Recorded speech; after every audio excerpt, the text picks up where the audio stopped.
Do you hear me now? I went out and came back in. Why? Who ordered the leaves? Don't call me.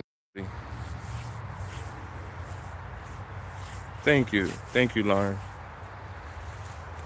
Yeah, it's not. You would think that you would think it's me. It's not me. Thank you, brother Eric. It's not me, by the way. If you guys ever live stream, just a quick tip, which it catches me every time. I have these. I like doing my work, like having my hands free, and I want you to hear me clearly. So depending on where I walk, I usually keep one of these. But if you have this, um, if you plug it in after the stream starts, probably doesn't work. And I don't know, for whatever reason, YouTube can't. They don't have anything to say switch my mic during the stream. So that's what was going on. Sorry about that. Um, what I was saying, if anybody was able to read my lips, what I was saying is that this pile got away from me, and now that my I did the 100 days of streaming, and that's I don't say it's done because I'm obviously on live now, but after doing that and reflecting on like my body's kind of I took a nap for like the first time in a while. All that effort that I was given, but it was the last leg, and I had to get through the last leg. So I'm glad everybody's here. Hope everyone's doing well. It's an interesting day. The weather's it's gloomy, but you got to get back out here and get the work done. I'm behind on a lot, so I could use the time to be honest with you. Not streaming. There's so much effort that went into that. Um, such this pile. Yeah, this pile is basically. I'm not seeing any steam, so my thermometer wasn't. I thought at one point I was like, is my thermometer telling me the truth? Um, it's a lot of good organic material in this pile. I just have to consider now what I'm gonna do with it. I tried to I tried to spark it. So this is my second failure with the same pile, right? I tried. So the first failure was I did a pile. It was the same way I do it all the time. It got hot. I was super excited. I came out here around this time, but it was like a month ago. And it was a little colder and it was nighttime. So it's getting dark and I'm starting to turn the pile, but I want to record. Here's where like this YouTube thing is really hard. I want to record, so I set up the camera. I remember I'm playing Tupac. Who do you believe in? And I'm going like I'm just feeling good. I don't know why I was in that vibe, but I'm feeling good. And I'm going to the pile. It's probably the most strategic when you do like the hot compost method because there's a lot of correction that needs to be made. So I'm out here. I got my hose. I wish I had a better situation going on. It's a good hose, but it's like this, it's too hard to turn on, and then it doesn't spray the way I need it to spray all the time. So I'm out here, and I think I wet the pile too much, and the temperatures that we were still getting, um, kind of took the pile out. It never got hot anymore. So my unscientific opinion is the nitrogen that was in there that was ready to be hot, the decomposition process was sparking, and then I stalled it. There's nothing that's naturally just going to spark. It's just going to slow down. It's going to keep happening, but it's going to slow down, right? So that's that's what I believe occurred. So then I left the pile, gave it a couple weeks, was kind of disappointed, and because I really love compost. I had, if you could see in the back, there's like a whole row of plants. Um, Okay, so you see that roll with the cardboard underneath. Um, that was an old pile I made, and I'm not spending a lot of money. I'm not spending any money. That was a pile that I finished. I finished. Um, the pile was still, bought in too early. Had a little bit too much mixed materials, but I was going to plant. Do I have greenhouses? I don't. I don't. Not yet. I think about having something, but I, I've been on different beds, like the James Prigioni method, where you do like a raised bed, like say it's 4 by 8, and then you put a greenhouse top on there. I didn't like it that way. That was a fail for me. It worked for one season, but once you raise something, there's more interventions when it comes to the natural cycles and temperature. So you may be taking on too much heat, so then you got to provide more water. And I'm not my style of gardening or doing anything. I don't baby anything. I don't pamper it like, oh, you have one little spot on you. Let me wax on, wax off. I don't do any of that. So every method is not meant for my technique. So I kind of fail with that. But greenhouse wise, I'm a little nervous to put physical structures and barriers yet, because I want to do a full plan as to what I'm doing. Um, Going in line with a permaculture design, so that I'm respecting the zones appropriately. Even though I've been into permaculture for a long time, I've I've had to recover a lot of my systems because they I'm not getting out what I thought I was going to get out, or I didn't have the information when I started them. So there's just a lot of disconnect there. Um, but yeah, so I started this pile, which is nice and rich. I mean, the pile looks good as far as will it break down. My point now is that me even turning this pile, there's no real value to this. In fact, what it makes me think is, uh, at this point, it's more on a survival win. So over there, I just have leafy greens that I got started with one row because I'm working on so many structured projects. I have a lot of perennial stuff though. Um, I don't, if I go through all of that, that's kind of hard. But I could just look out here. There's some lettuce over there, turnips, broccoli, kale, spinach, um, some marigolds just to mix things up, some Asian greens, and some more kale. Yeah, I just went like leafy greens. We've really been struggling with the change in the weather. Good questions though, Lauren. We've been um we've been struggling with the weather in like the other day it dipped below 40 again. And as the person who has always paid the oil bill, this is we usually don't have oil after March. So this is just odd for us that we're still getting these kind of temperatures, and the plants are kind of, you know, when to do it, how to bring it out. A greenhouse would be nice, actually, just to get started earlier in the season. But today I'm more talking through some compost.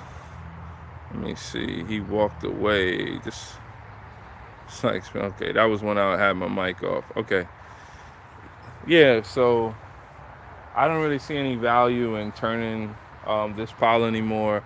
If there's any heat that's left in it, now this will be really good. This will be more considered pre-compost. I forgot the name of the channel, and I'm gonna have to start making some more worm videos because I have to get really serious about worms. Set apart garden journey, and it's cool to see, because a lot of the creators that I've followed, I usually have to go to the worm community to get that worm stuff.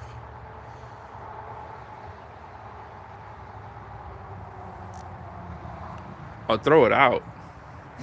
I'm not throwing nothing. No, I'll never throw it out. It's I don't. My rule number one is all the I don't nutrients don't leave my property. If I have anything to do with it, and it has some nutrient basis, they don't leave the property. Bring all the nutrients in. That's it's a one way direction. Bring all the nutrients in. So I'm just calling out. I came out here to turn this pile, and at least there's closure. The pile does not want to be a hot compost pile. I might just take the hint now, and what I really think I'm gonna do is I'm going to get a tarp for it, put it over where don't make it too big, probably in like a windrow, and put some worms in it intentionally and have it covered, and see if when I come back to it to see if some of this stuff, if I'm able to notice the worm castings. Because if you see like start seeing worm castings in it, then you've pretty much done a now there's obviously worms out here, but I do want to invade my property with some more red worms, like the litter dwellers. Yeah, so I think that's what I'm gonna do with this, and because it's pre-compost, I might actually there is a lot of microbiology in there that got stuff started. There's probably worms in it now. Know much about worms and the temperatures that they like, and because if you do, um, if I say anything wrong, you hold me accountable. But uh, a hot compost is not gonna have worms in it, because worms they don't like getting over 90 degrees. They like a very where in the country would that be? They like 70 to 85, almost 90 temperatures. Once it gets hotter than that, that's out of their zone. They don't they're uncomfortable. They're gonna start escaping, or they'll go deep. So they'll try to go a little bit deeper if it's dark enough. One time I had, because I don't have like my worm bin situated the way I need it to. Um, how long have you been into worms? I've been into worms for like, I've been watching content on it for 4 years. I've had worms for 2 years, a worm bin for 2 years. Lauren, in general, I know a lot about my job. I don't have an appropriate title, but my job is a permaculture practitioner. Is to look at the systems and how the systems play together. So it would be counterintuitive to say I want to do compost, but not know how the compost could feed the soil, not know when the compost is most happy and what to do with it. So I try to just continue to learn. I've read books on worms and worm keeping. They also connected to compost, and so yes, I do have a good amount of information on worms. If somebody said, "Hey, we need you to, teach somebody about the absolute basics of keeping worms," I could provide that information, and I could point you to, people that have a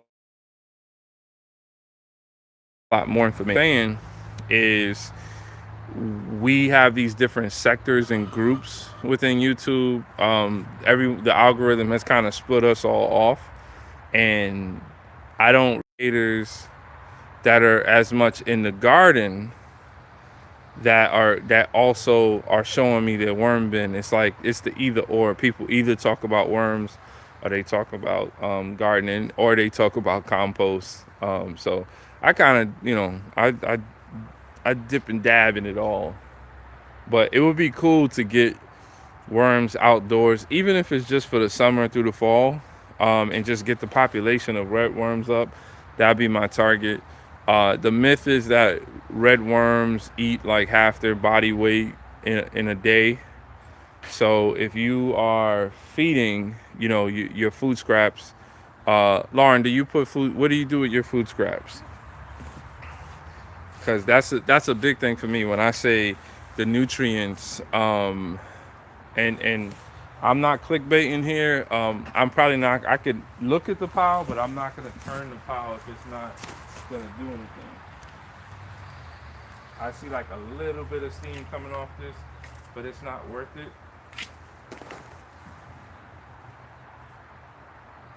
Yeah, it is warm. It's actually, yeah, it's actually warm. It's not, smells good. It smells good. I'm kind of dangerous because we all know the amount of stuff that went into this pile, and we know that it hasn't. I'm not worried from a bacterial sense because that first the pile did get pretty hot. So the goal, with the hot pile is that it kills off the back. What does it smell like? It smells earthy, to be honest with you. It just smells earthy. Um, yeah, it actually, ironically, it smells like finished compost. It just smells like soil. If you know anything, like, it doesn't smell as potent as like the black cow stuff that you buy. If you see me put my face near it, then you know it don't smell bad. Because that's what I was saying. The first, when you come out here and turn, the job for me, now I'll just separate myself from when you see, cities that have compost programs and community gardens, and they have like a ton of compost, or they're flipping it with like big machines. They don't really, they don't get into the deep science of it. They already assume that their inputs could vary and could be dangerous. In a small scale, you're able to control a lot of, what you're putting in there and what you're staying away from. So when I get deep into talking about compost, your senses are involved, right? So the only sense that's not involved is taste. No tasting. Day walk, what's up, man? There's no taste involved, but everything else is involved. Everything.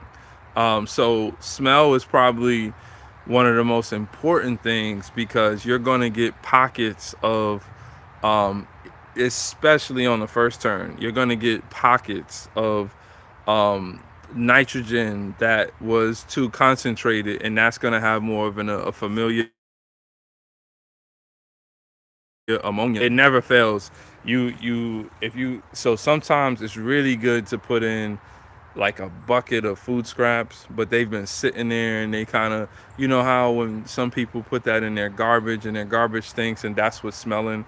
The garbage is just you got your garden going. That's what I'm talking about. Day walk. So post some of that, man. So when you smell like garbage in a house, most likely that's fermentation, and that smell, if you continue to concentrate that, and then you start seeing liquid come from that. So sometimes I'll use that to my advantage, put a bucket of food scraps. So if I get a bucket from someone else, I don't put liquid in there. Liquid will just naturally like fall off and it'll start breaking down.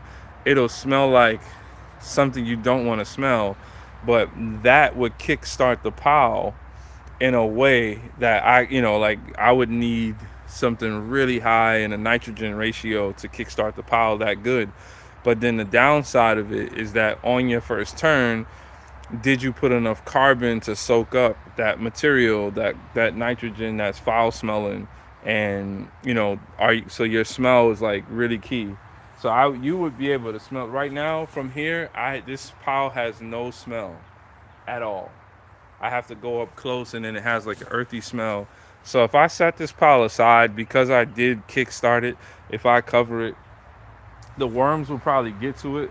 My guess is there's probably already worms in the bottom of it, which is not common if you have hot compost and it's hot. That means that your pile is no longer hot. So I don't mind checking because, like I said, this pile is on the done side. If anything, they'll be on.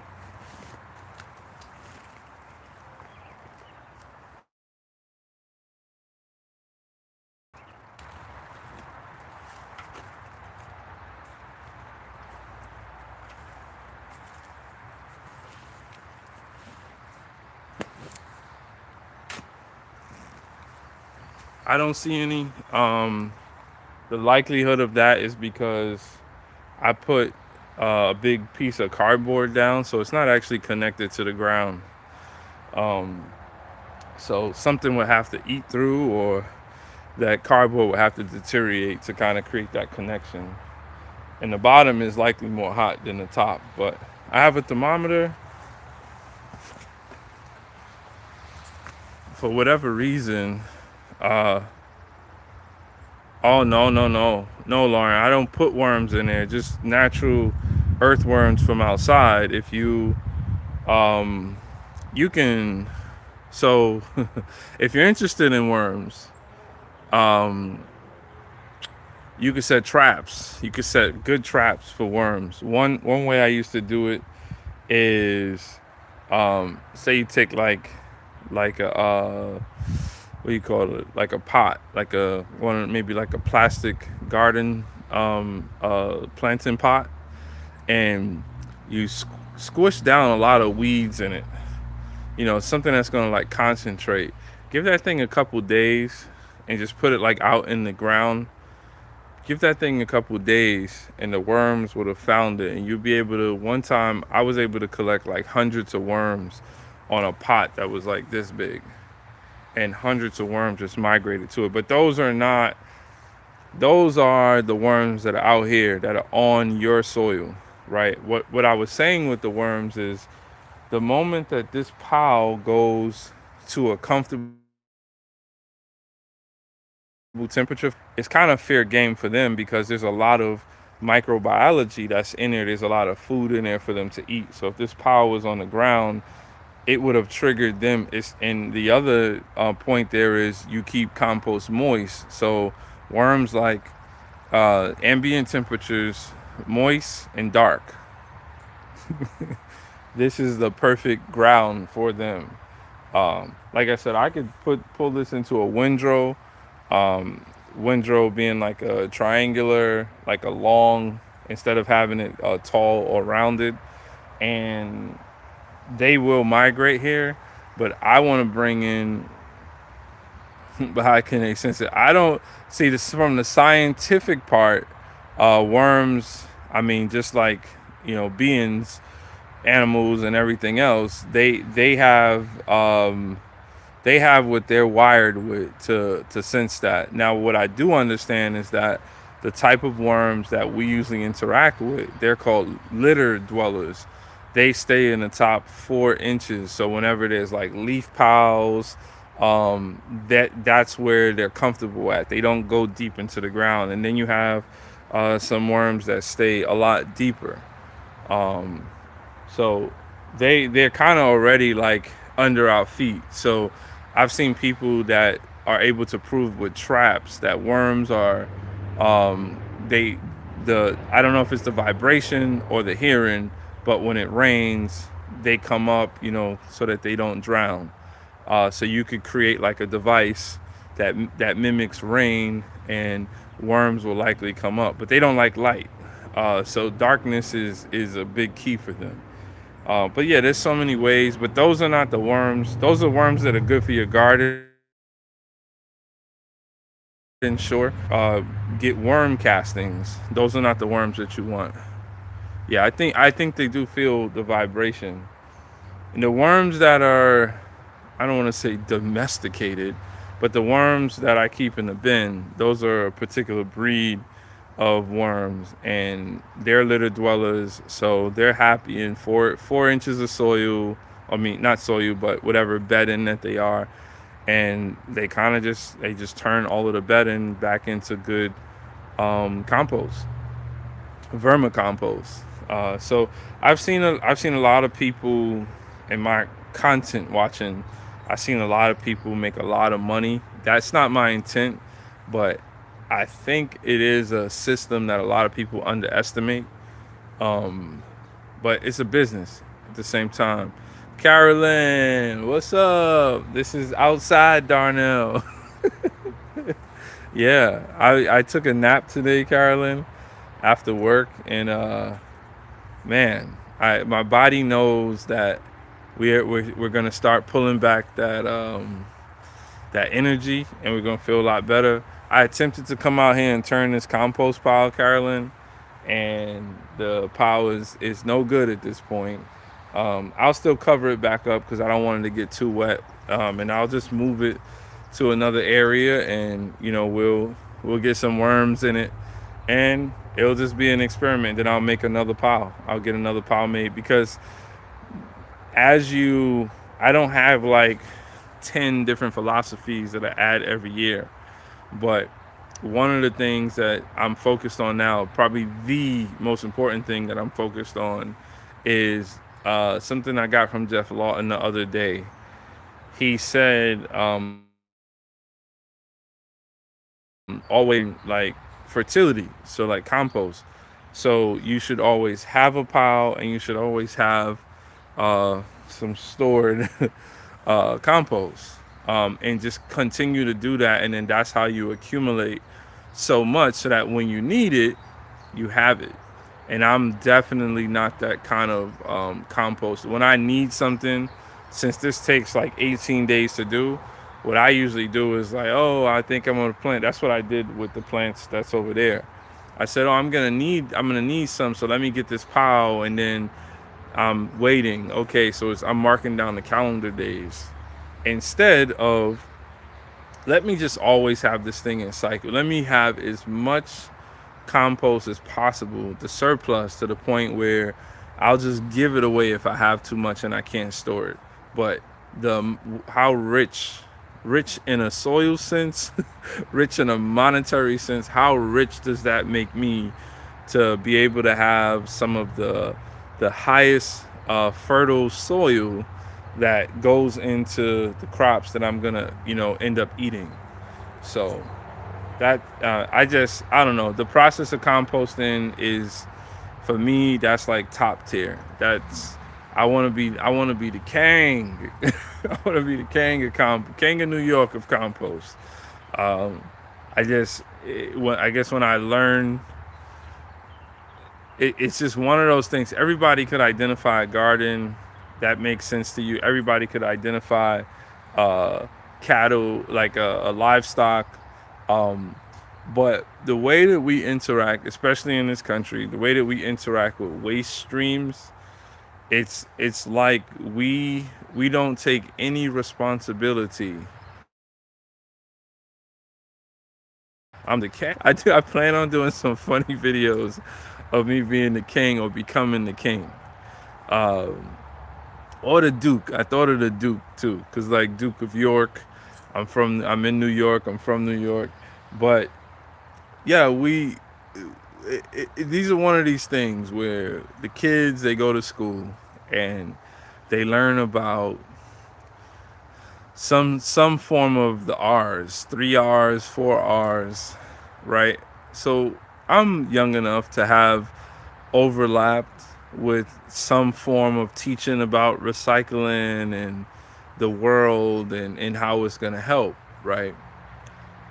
No one has ever told me that I'm making a poor contribution to that because of the waste that I'm contributing waste, and I have no responsibility in the how it travels to its destination, right?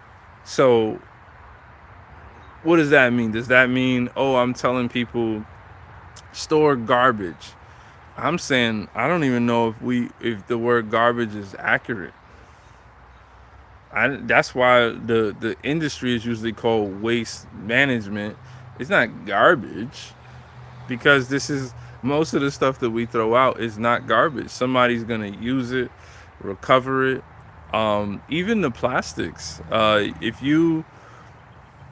If you guys, what is this? What is it called? There's a company that started. They're probably in limbo now because they had a noble mission. It was an open source company, and they wanted, what is it called? It's on the tip of my tongue. Some precious plastic. If you look up precious plastic, they started a system that we as people would have had to buy into this in order to be successful. Precious plastic uh, wanted to take or create like manufacturing systems that were smaller to take the plastic that we end up throwing away, sort that plastic, and have machines.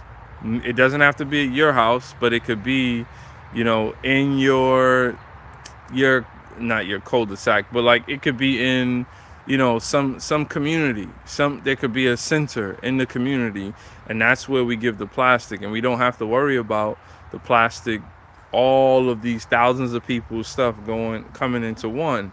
And then we take that plastic, we clean it, cut it, sort it, and then we remake that appropriately into things that we need. And it says to create a business from plastic waste. Yes. So what they did was they created it wasn't an American company, so they created a bazaar, a store, a marketplace where they sold plans of these machines, and they themselves started working on versions of that machine. Now, here's the problem for me. When I got into this, well, I've always been into that industry, but the cost, the overhead, the startup costs, it would be like saying in order to be on YouTube, you have to pay $5,000. That's how it felt. Oh, cool. Thanks for looking that up, Lauren. Were you familiar with them before, or you just looked it up? Because I know a couple years ago they were struggling to continue with the business, but I haven't looked it up in a while. And like I was saying, I had this idea. You could ask my wife over a decade ago. So we've been together longer than that. We've been married longer than a decade. I had this idea where you would have a machine in your house. Listen to this. I've never said this. Thanks for looking that up. You were quick. I got precious plastic. When the things come to me. So here's this idea. And granted, I have hundreds of ideas. So this is not like the jewel. But so I always sit my wife down and say, I won't say her name because she'll be mad at me. Say, wife, Mrs. Wife, sit down. What if, and that's once I say what if, she's like, uh-oh, here he goes. So what I envision, think of like a garbage disposal. So it's a machine that either goes inside your house or in your garage, or if you live in a tenement building, something that's shared, and you throw plastic in it, it automatically sorts the type of plastic. Excuse me. It automatically sorts the type of plastic, cuts it, and pelletizes the plastic. So, as you guys already know, all of the stuff that we use, the moment that you compact it, the moment that you turn it into smaller pieces and there's no more air involved in the shape, or so much stuff in a small space. So if this were something, the machine cleaned it and sorted it and pelletized it, the pellets now, and you could check people who've been, making our products from China, you could check that they go through a very vigorous, a lot of it is using toxic chemicals to recycle materials to sell back to companies that are going to make products that end up in Walmart. They've been doing that for 30 years plus. And all they're doing is making those plastics turn back into a material that's readily usable for companies. So you have to turn it back into a product that can be used right away. So I had an idea where you would pelletize these things, and then now you're able to sell back to the industry or contribute back to the industry with some credits, because now they don't have to buy those materials and make them, right?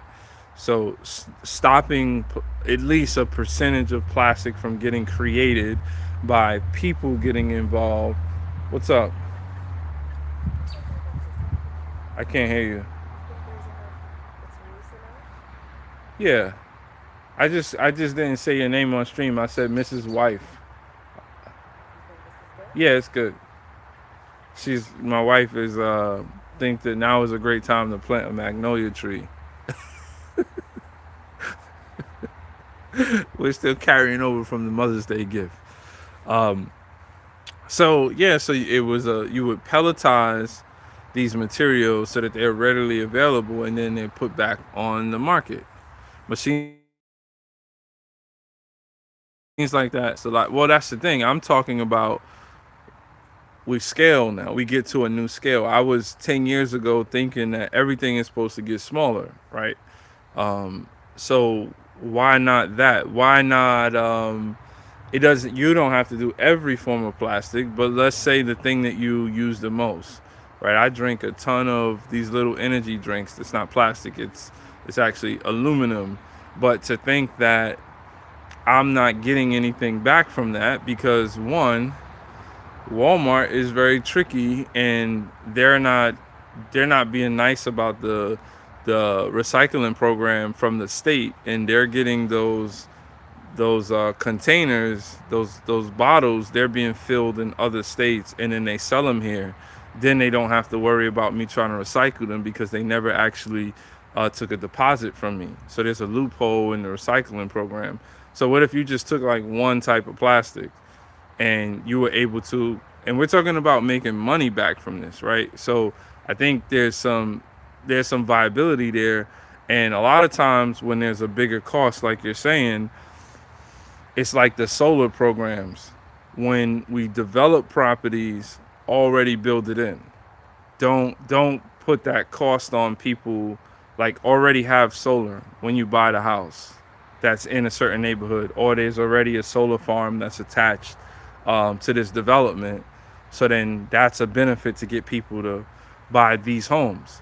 But if we don't start thinking about these types of ideas, we continue to leave it to the powers that be and the companies that are trying to find a way to make money. And here's what actually happens.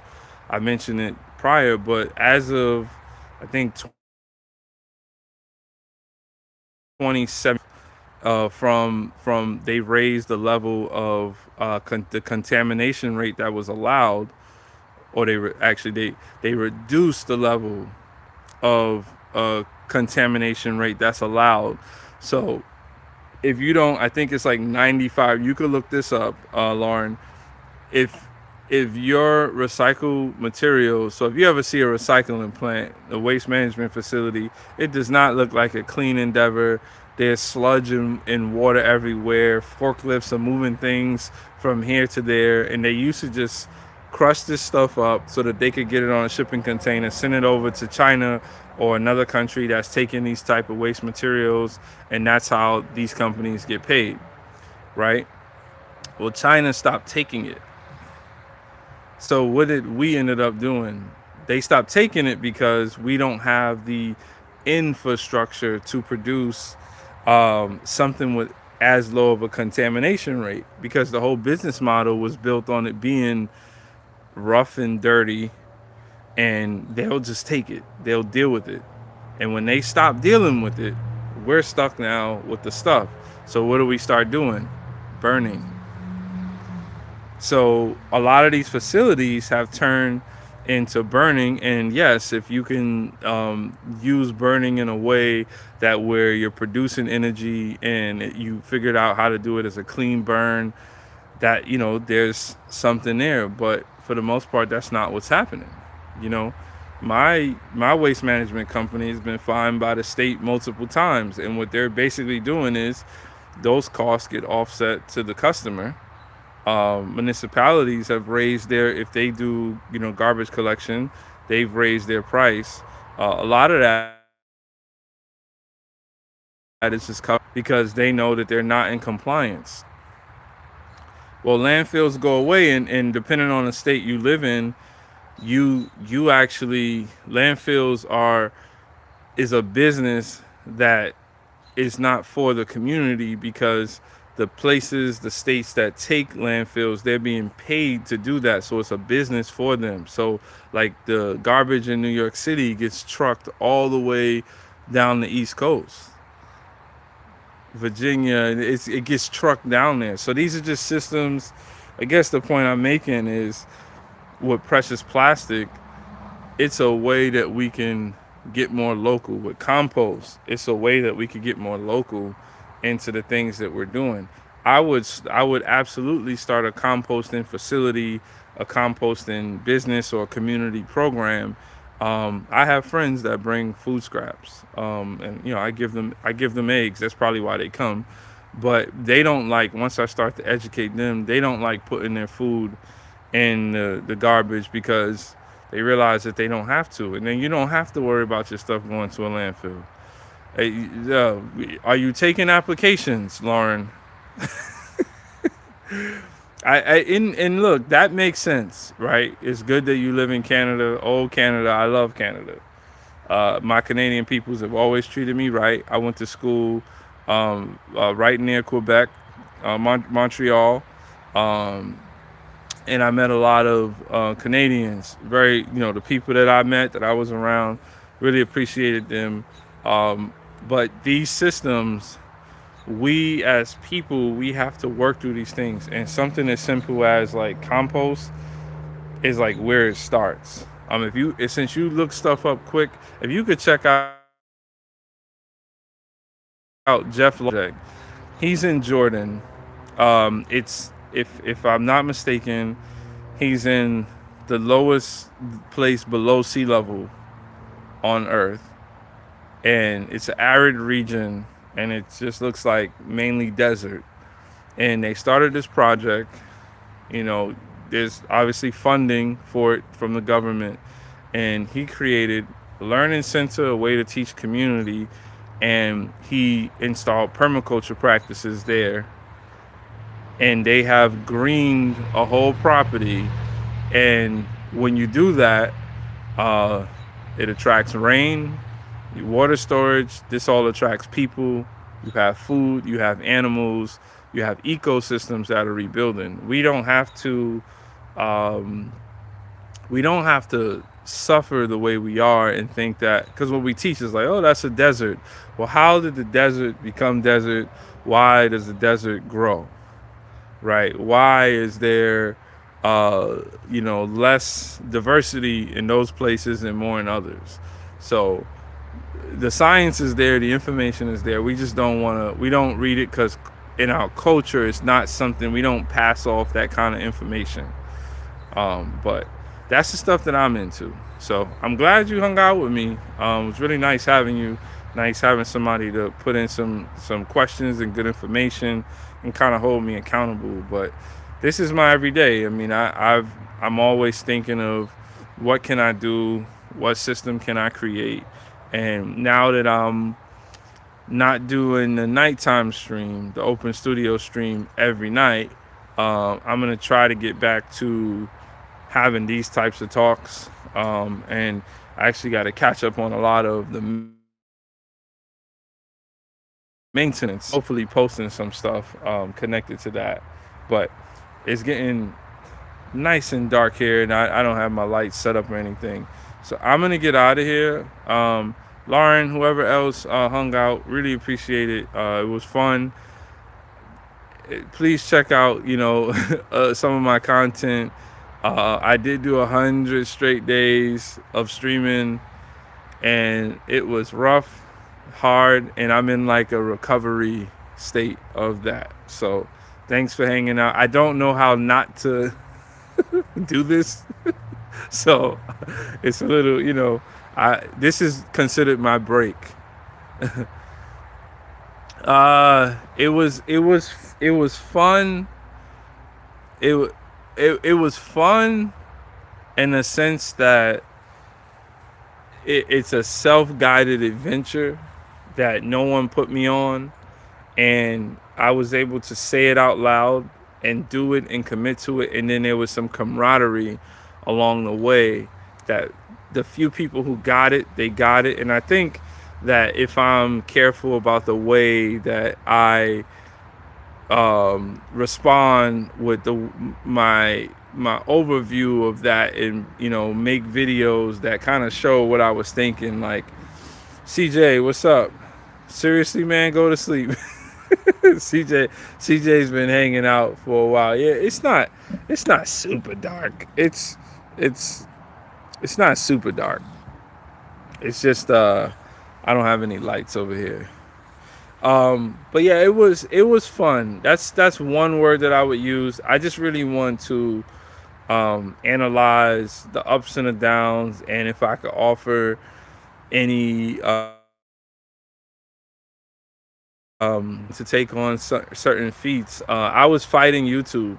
I was fighting the algorithm. I was trying to understand at some point why these things don't work. I'm a very present YouTuber, so I just, it doesn't always make sense to me that I know that I'm working on fun stuff. I have good information. What is so hard about getting out that information?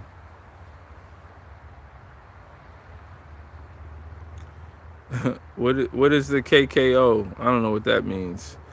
Four worms plus compost.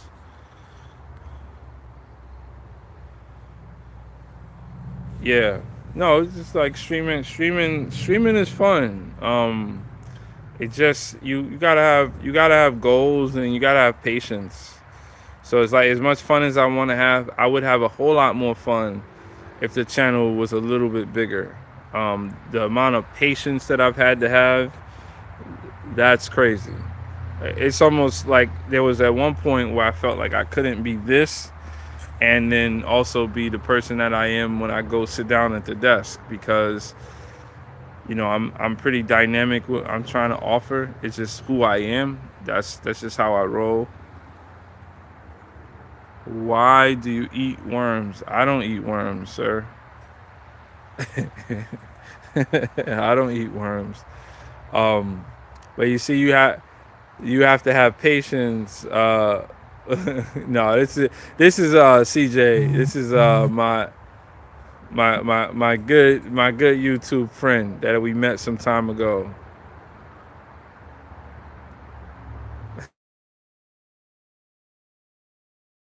CJ likes to CJ.